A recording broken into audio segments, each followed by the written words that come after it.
ప్రభునందు నాకు అత్యంత ప్రియమైనటువంటి వాళ్ళారా, మన ప్రభువును రక్షకుడినటువంటి యేసుక్రీస్తు వారి యొక్క శుభనామంలో మీ అందరికీ నా హృదయపూర్వకమైన శుభములు వందనములు తెలియజేస్తున్నాను. ఉదయకాల సమయంలో దేవుని వాక్యాన్ని ధ్యానం చేసుకుందాము.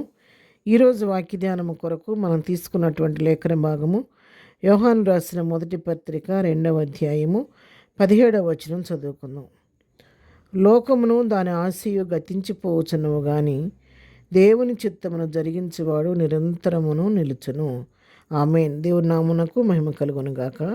ఇక్కడ లోకము నశించిపోతుంది, లోకంలో ఉన్న దాని ఆశ అంతా కూడా గతించిపోవచ్చును కానీ ఏది నిరంతరం నిలబడుద్దయ్యా అని ఆలోచిస్తే దేవుని చిత్తమును జరిగించేవాడు నిరంతరము నిలుచునని దేవుని వాక్యం సెలవిస్తూ ఉంది.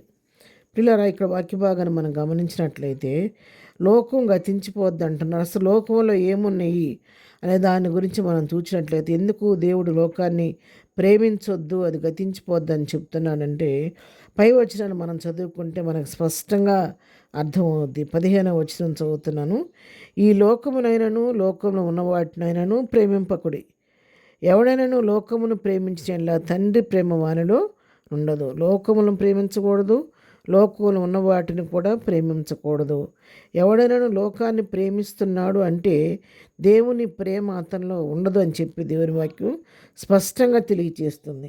అసలు లోకంలో ఏముంది ప్రేమించడానికి అనేది మనం గమనించినట్లయితే లోకములో ఉన్నదంతయు అనగా శరీరాశయు, నేత్రాశయు, జీవోపదంబమును తండ్రి వలన పుట్టినవి కావు, అవి లోక సంబంధమైనవే. లోకంలో ఏముంది అని మనం ఆలోచిస్తే లోకంలో ఉన్నదంతా కూడా మరి శరీరాశ, నేత్రాశ, జీవపు డంబం. ఇవి ఎవరి వలన కలిగినవి? దేవుని వలన కలిగినవి మాత్రము కావు, అవి లోక సంబంధమైనవి. కాబట్టి అంటే ఈ లోక అపవాది సంబంధమైనటువంటి పనులు సంబంధమైనటువంటివి కాబట్టి దేవుని బిడ్డలమైన మనము వాటి మీదే మన ప్రేమ కలిగి ఉండకూడదు, వాటిని మనం ప్రేమించకూడదు, శరీరాన్ని ప్రేమించకూడదు, నేత్రాశ, జీవపుడమ్ము ఇటువంటి వాటికి మనం లొంగిపోకుండా మనము ప్రభువు తగిన బిడలుగా ప్రభువును పోలి పరిశుద్ధులంగా నిష్కళంకులుగా జీవించాలని ప్రభువు మనందరినీ కోరుకుంటూ ఉంటాడు. మరి అందుకని దేవుడు మరి పరలోక రాజ్యంలో ఎవరు ప్రవేశిస్తారంటే ఇక్కడ మనం ముందు చదివిన వాక్య భాగంలో 17వ వచనం రాసినట్లుగా దేవుని చిత్తమును జరిగించు నిరంతరం నిలుచును అని వ్రాయబడిన ప్రకారము ఇక్కడ మత్తయి సువార్తలో కూడా ఒక వాక్య భాగాన్ని మనం చదువుకుందాము. మత్తయి సువార్త 7వ అధ్యాయం 21వ వచనం చదువుకుందాం.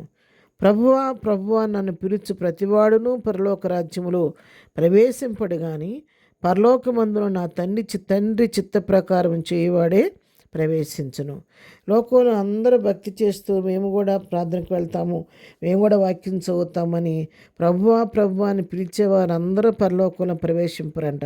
మరి ఎవరు ప్రవేశిస్తారు అంటే పరలోకమందు ఉన్నటువంటి నా తండ్రి చిత్త ప్రకారం చేయవాడే ప్రవేశించను. పరలోకంలో ఉన్నటువంటి దేవుని యొక్క చిత్తం ఎవరైతే మరి అవలంబిస్తారో, దేవుని చిత్తం ప్రకారం ఎవరైతే లోకంలో నడుస్తారో, దేవుని చిత్తాన్ని ఎవరైతే అనుసరిస్తారో వారు మాత్రమే పరలోకంలో ప్రవేశిస్తారని దేవుని వాక్యం సెలవిస్తుంది. కాబట్టి ఉదయకాల సమయంలో దేవుని వాక్యం వింటున్నటువంటి పిల్లరా, ప్రభు మన అందరితో మాట్లాడుతున్నాడు. లోకంలో ఉన్నాం కానీ లోకంలో ఉంటున్నాం కాబట్టి లోకాన్ని మనం దాసులమైపోకూడదు. తామర పుష్పాన్ని చూడండి, నీటిలోనే ఉంటుంది, అది నీటిలోనే పెరుగుద్ది, నీటిలోనే పుష్పిస్తుంది, కానీ దాంట్లోకి నీరు మాత్రం అది ఎప్పుడు కూడా రానివ్వదనమాట. ఓడ సముద్రం మీద ప్రయాణం చేస్తుంది కానీ ఓడలో ఒక నీరు రావటం ప్రారంభమైందంటే ఏమవుద్ది? ఆ ఓడ మునిగిపోద్ది. అలాగే మనము కూడా ఈ లోకంలో దేవుని చేత ఏర్పరచబడిన వారం, ప్రభు రక్తంలో కడగబడినటువంటి మనము ఈ లోకం అనే సముద్రంలో జీవిస్తున్నప్పుడు ఆ చెడు ఆ లోకపు ఆలోచన, లోకపు తలంపులు, ఆ చెడు అనేది మనలోకి రాకుండా పరిశుద్ధంగా పవిత్రంగా మనం జీవించాలి. తామర పుష్పం లాగా ప్రత్యేకించబడిన వారుగా మన లోకంలో జీవించి క్రీస్తుని పోలి జీవించేవారుగా ఉండాలి. అలాంటి కృప ప్రభు మనకందరికీ దయచేయను గాక. ఆమెన్. ప్రార్థన. ప్రేమగలిగిన తండ్రి, పరిశుద్ధుడా నీ పాదముల కొందనాలు నాయన. ఉదయకాల సమయంలో మాకు ఇచ్చిన శ్రేష్టమైన వాక్య భాగాన్ని బట్టి నీ కొందనాలు ప్రభా. ఈ లోకమనను లోకం దానిని ప్రేమించకుండా ప్రభా, లోక ప్రకారం మేము జీవించకుండా ప్రభా, నీ చిత్తం నెరవేరుస్తూ నీకు ఇష్టమైన దాని రీతిలో ప్రభా మేము నీ చిత్తం జరిగించే వారంగా నీకు ప్రభా ఇష్టమైన బిడలుగా ఈ లోకంలో జీవించే కృప మాకందరికీ దయచేయి. ఈ దినం మేము చేయ పని పట్ల తోడుకొనండి. రాకపోకలో క్షేమం కలుగు చేయండి.